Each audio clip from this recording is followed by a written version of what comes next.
Hello बच्चों, welcome back. कैसे हैं आप लोग? एकदम झक्कास। तो पढ़ाई मस्त चल रही है। तो आज आपने थंबनेल देख के तो ऐसा जान ही गए होंगे कि क्या अपन इस वाले वीडियो में डिस्कस करने वाले हैं। $100 idea to solve the physics question, right.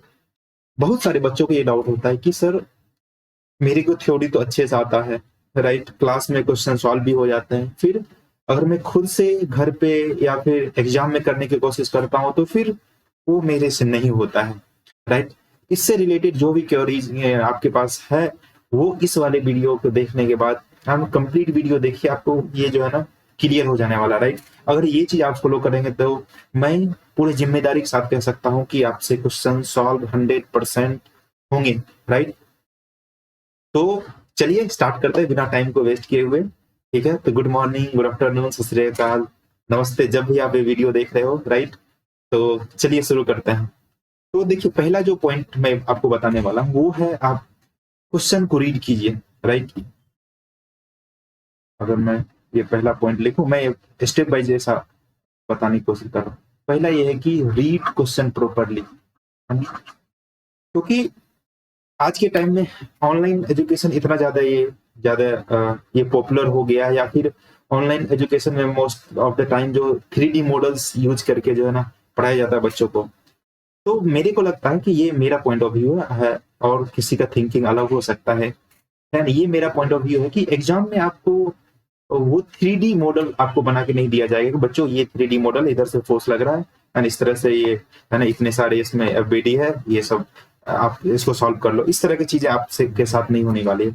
तो आजकल के बच्चों के कंप्रीहेंशन एबिलिटी खत्म होते जा रहा है धीरे धीरे, राइट। वो पढ़ना नहीं चाहते क्वेश्चन को, राइट।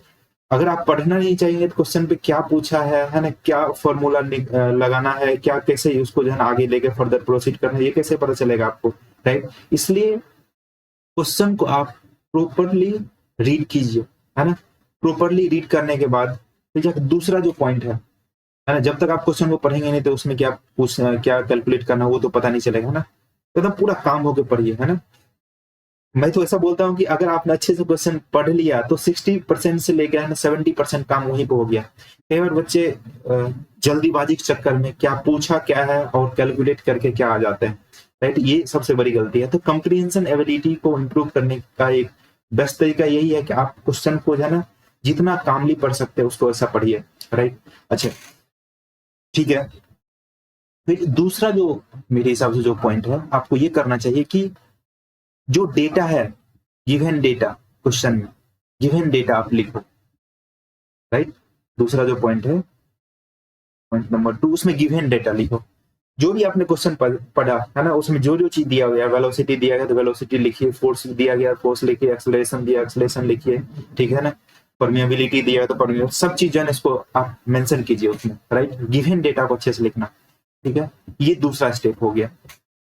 फिर आगे आप फर्दर जो है ना, अगर उस क्वेश्चन से रिलेटेड कुछ डायग्राम अगर आप ड्रॉ कर सकते हैं, उसको डायग्राम को ड्रॉ कीजिए, राइट।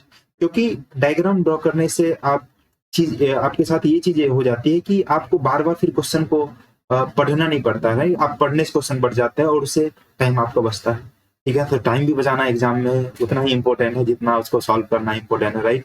एक ही क्वेश्चन अगर आप बहुत ज्यादा टाइम लगा दिए तो फिर वो भी बेनिफिशियल नहीं है, वो भी कुछ फायदे का काम नहीं होगा, राइट।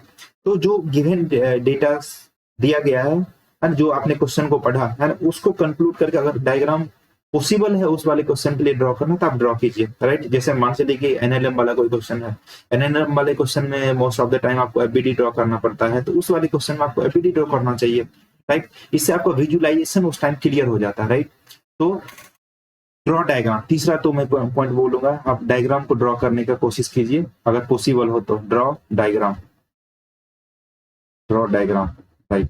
अच्छा, अब जो नेक्स्ट जो पॉइंट है ना, डायग्राम आपने ड्रॉ कर लिया, तो आपने जब रीड किया होगा क्वेश्चन तो उसमें है ना, लास्ट में तो पूछते हैं कि मतलब आपको ये चीज कैलकुलेट करना है ना, राइट। मान चलिए कि ईएमएफ कैलकुलेट करना है, पावर कैलकुलेट करना है, फोर्स, वर्क वगैरह वगैरह, जो भी चीजें कैलकुलेट करना है, वो पूछा क्या है वो आप लिखिए, है।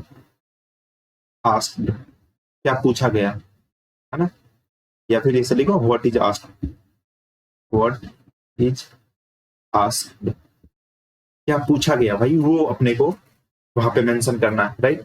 ठीक है, अब ये चीज तो आपने जहाँ लिख लिया, तो फिर आपको जो फिफ्थ वाला जो स्टेप, मैं एक एक चीज जो है ना स्टेप बाइज कर रहा हूँ कि ताकि आपको जो है ना एक भी चीज ऐसा छूटे ना, right.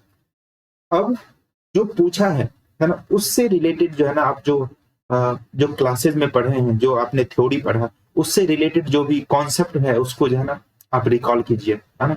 Recall the concept, recall related related concept.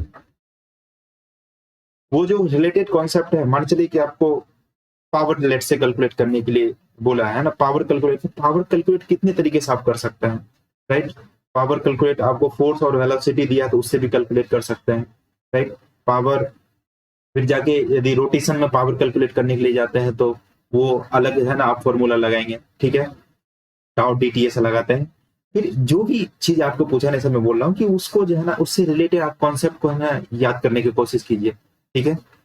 अब उससे रिलेटेड जो फॉर्मूला है वो फॉर्मूला आप जो है ना लिखिए वहां पे, ठीक है। फिर जाके जो सिक्स्थ वाला, ये मोस्ट इंपॉर्टेंट पार्ट है, यहाँ पे बच्चे जो है ना फंसते हैं, राइट। ये है इंटरप्रिटेशन, है ना, इंटरप्रिटेशन।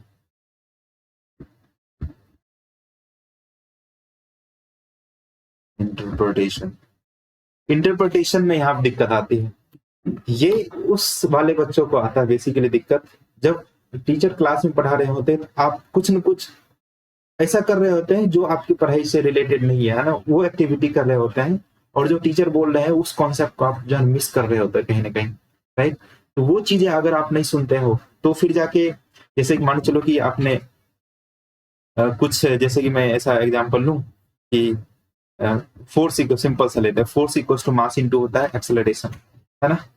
आपने मान चलो कि ये क्लास में जो है टीचर ने बताया कि एफ तो फोर्स है ना, एफ तो फोर्स है, ए एम क्या है, एम है मास, और ए है एक्सेलरेशन, ए है एक्सेलरेशन।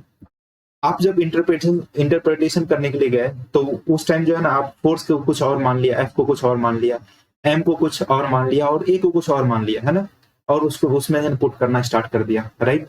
तो इस तरह से गलतियां होगी। जैसे कि अगर मैं बात करूं कि जैसे कि टी किसी का सिंबल है ना, फॉर्मूला आपने लिखा तो टी किसी का सिंबल है, टी टी जो डिनोट करता है वो कहीं पर थर्मोडायनामिक्स में टेम्परेचर को डिनोट करता है, राइट।